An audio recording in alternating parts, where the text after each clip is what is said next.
नमस्कार दोस्तों, स्वागत है आपका जीके दुनिया 22 में।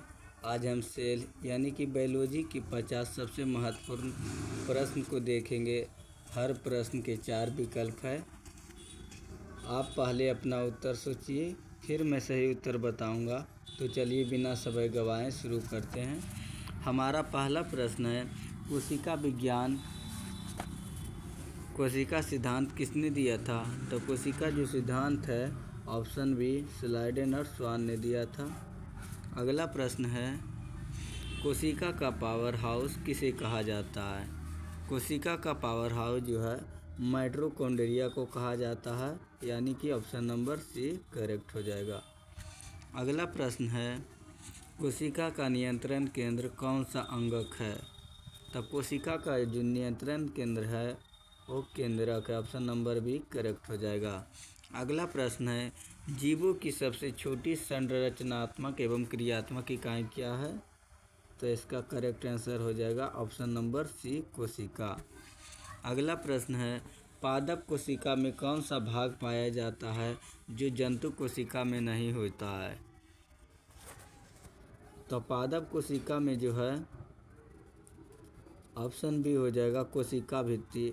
ये केवल पेड़ पौधों में पाया जाता है, जीव जंतुओं में नहीं पाया जाता है।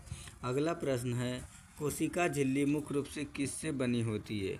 कोशिका झिल्ली जो है मुख्य रूप से प्रोटीन और लिपिड की बनी होती है, ऑप्शन नंबर ए करेक्ट हो जाएगा। अगला प्रश्न है, राइबोसोम का मुख्य कार्य क्या है? राइबोसोम का जो मुख्य कार्य है, ऑप्शन बी हो जाएगा प्रोटीन संश्लेषण। अगला प्रश्न है, डीएनए मुख्य रूप से कहाँ पाया जाता है? डीएनए जो है मुख्य रूप से केंद्रक में पाया जाता है, ऑप्शन नंबर ए करेक्ट हो जाएगा। अगला प्रश्न है, लाइसोसोम को किस नाम से जाना जाता है? लाइसोसोम को जो है आत्मघाती थैली कहा जाता है, suicide bag, option number B correct हो जाएगा। अगला प्रश्न है, गोल्जी तंत्र का मुख्य कार्य क्या है? गोल्जी तंत्र का जो मुख्य कार्य है प्रोटीन का पैकेज और परिवहन, यानी कि ऑप्शन नंबर ए करेक्ट हो जाएगा। अगला प्रश्न है, क्लोरोप्लास्ट किस कोशिका में पाया जाता है? क्लोरोप्लास्ट जो है पादप कोशिका में पाया जाता है, यानी कि ऑप्शन नंबर बी करेक्ट हो जाएगा। अगला प्रश्न है, प्रकाश संश्लेषण किस अंगक में होता है? प्रकाश संश्लेषण जो है क्लोरोप्लास्ट में होता है, ऑप्शन नंबर बी करेक्ट हो जाएगा। अगला प्रश्न है, कोशिका में ऊर्जा किस रूप में संग्रहित होता है? कोशिका में जो ऊर्जा का संग्रहित होता है वह होता है ऑप्शन नंबर बी एटीपी के रूप में, ऑप्शन नंबर बी करेक्ट हो जाएगा। अगला प्रश्न है, रिक्तिका का मुख्य कार्य क्या है? रिक्तिका का जो मुख्य कार्य है, ऑप्शन नंबर ए हो जाएगा भंडारण। अगला प्रश्न है, प्रोकैरियोटिक कोशिका में क्या नहीं पाया जाता है? प्रोकैरियोटिक कोशिका में जो है ऑप्शन नंबर सी वास्तविक केंद्रक नहीं पाया जाता है, ऑप्शन नंबर सी करेक्ट हो जाएगा। अगला प्रश्न है, यूकैरियोटिक कोशिका की विशेषता क्या है? तो यूकैरियोटिक कोशिका का जो विशेषता है वह है वास्तविक केंद्रक उपस्थित होता है, ऑप्शन नंबर ए करेक्ट हो जाएगा। अगला प्रश्न है, कोशिका विभाजन कितने प्रकार का होता है? कोशिका विभाजन जो है 2 प्रकार का होता है, ऑप्शन नंबर बी करेक्ट हो जाएगा। अगला प्रश्न है, समसूत्री विभाजन में कितनी पुत्री कोशिकाएं बनती है? तो समसूत्री विभाजन में जो है ऑप्शन नंबर ए हो जाएगा 2 प्रकार की कोशिकाएं बनती है। अगला प्रश्न है, अर्धसूत्री विभाजन में गुणसूत्र संख्या कैसी हो जाती है? तो इसका ऑप्शन हो जाएगा ऑप्शन बी आधी हो जाती है। अगला प्रश्न है, मनुष्य में गुणसूत्रों की संख्या कितनी होती है? मनुष्य में गुणसूत्रों की संख्या जो है ऑप्शन नंबर बी हो जाएगा 46। अगला प्रश्न है, कोशिका भित्ति किससे बनी होती है? कोशिका भित्ति जो है सेलुलोज की बनी होती है। ऑप्शन नंबर बी करेक्ट हो जाएगा। अगला प्रश्न है कोशिका द्रव कहाँ पाया जाता है। कोशिका द्रव जो है ऑप्शन नंबर ए हो जाएगा कोशिका के अंदर। अगला प्रश्न है एंडोप्लाज्मिक रेटिकुलम कितने प्रकार का होता है। एंडोप्लाज्मिक रेटिकुलम जो है ऑप्शन नंबर बी हो जाएगा 2। अगला प्रश्न है खुरदरे एंडोप्लाज्मिक रेटिकुलम RER पर क्या पाया जाता है। तो इसका करेक्ट आंसर हो जाएगा राइबोसोम, यानी कि ऑप्शन नंबर बी करेक्ट हो जाएगा।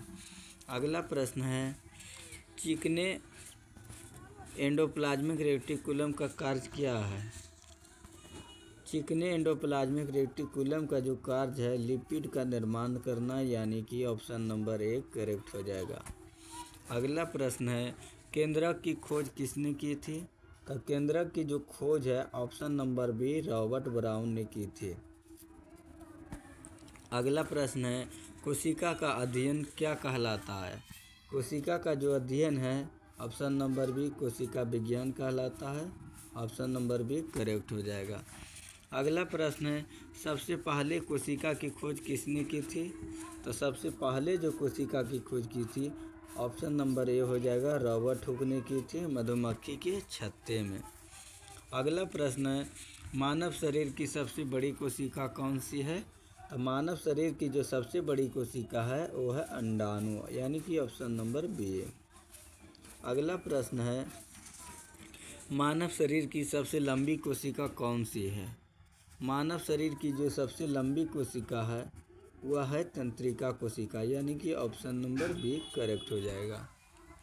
अगला प्रश्न है कोशिका में आनुवांशिक पदार्थ क्या कहलाता है। कोशिका में जो आनुवांशिक पदार्थ है DNA कहलाता है, यानी कि ऑप्शन नंबर बी करेक्ट हो जाएगा।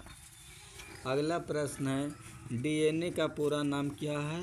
तो DNA का जो पूरा नाम है ऑप्शन नंबर ए हो जाएगा डीऑक्सीराइबोज न्यूक्लिक एसिड। अगला प्रश्न है RNA का पूरा नाम क्या है। RNA का जो पूरा नाम है वो है राइबो न्यूक्लिक अम्ल, यानी कि ऑप्शन नंबर ए है।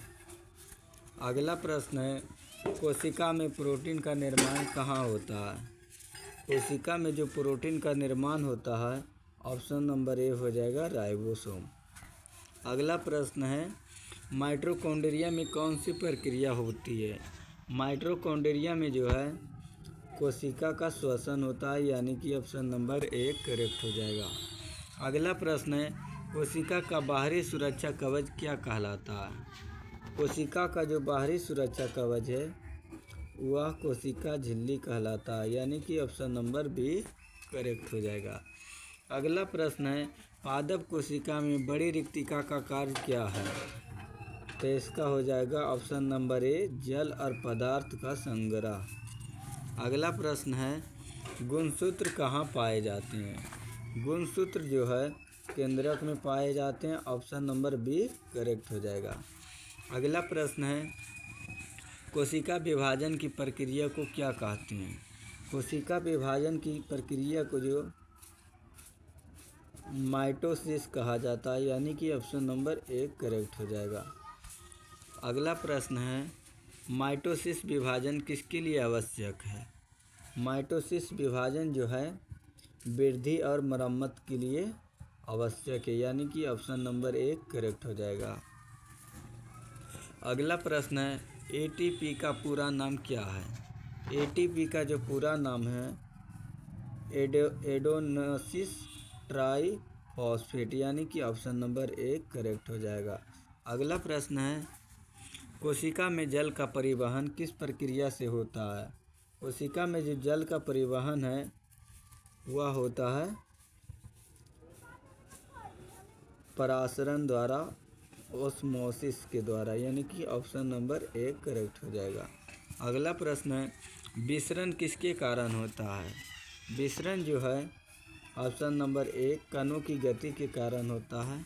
अगला प्रश्न है कोशिका के अंदर का तरल भाग क्या कहलाता है।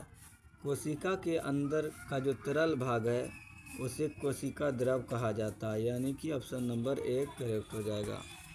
अगला प्रश्न है, पादप कोशिका को कठोरता कौन देता है? पादप कोशिका को कठोरता जो है ऑप्शन नंबर 1 कोशिका भित्ति देता है। अगला प्रश्न है, जंतु कोशिका में कौन सा अंगक पाया जाता है? जंतु कोशिका में जो है सेंट्रोसोम पाया जाता है, यानी कि ऑप्शन नंबर बी है। अगला प्रश्न है, प्लास्टिड कितने प्रकार के होते हैं? प्लास्टिड जो है ऑप्शन नंबर बी हो जाएगा, यानी कि 3 प्रकार। प्लास्टिक 3 प्रकार के होते हैं। अगला प्रश्न है, कोशिका का जीवित भाग क्या कहलाता है? कोशिका का जीवित भाग जो है प्रोटोप्लाज्म कहलाता है, ऑप्शन नंबर 1 करेक्ट हो जाएगा। अगला प्रश्न है, कोशिका में अवशिष्ट पदार्थों को नष्ट करने का कार्य कौन करता है? तो इसका करेक्ट आंसर हो जाएगा लाइसोसोम। अगला प्रश्न है, कोशिका की खोज किस वर्ष हुई थी? इसका उत्तर आप लोग कमेंट में करके बताइए। कमेंट में करके बताइए आपको यह वीडियो कैसी लगी है। आप लोग कमेंट कीजिए और कितना स्कोर कर पाए हैं आप लोग कमेंट में बताइए। जय श्री